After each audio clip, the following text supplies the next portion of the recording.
U payg'ambar ularni yaxshilikka buyuradi, yomonlikdan qaytaradi va pok narsalarni ular uchun halol qilib, nopok narsalarni ularga harom qiladi.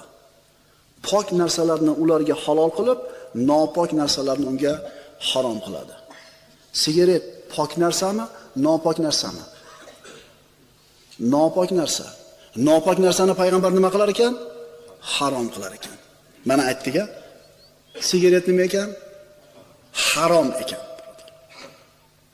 Chunki molingizga, joningizga, aqlingizga zarar yetkazyaptimi? Shundan bittasini o'zi kifoya qilar edi. Harom sigaret, birodarlar. Tijorat do'konlarida sigaret sotayotgan akalar eshitib qo'yinglar shu narsani. Yo'q qiling shu narsani. Yo'q qiling.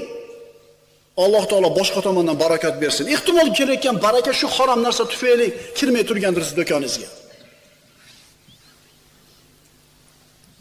Qul la yastabil khabithu wat-tayyibu walau a'jabaka kathratul khabith fattaqulloha ya ulil albab la'allakum tuflihun.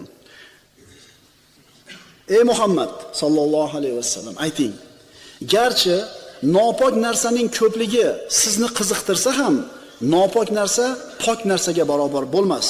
Bas ahli donish, najot topishingiz uchun Allohdan qo'rqingiz.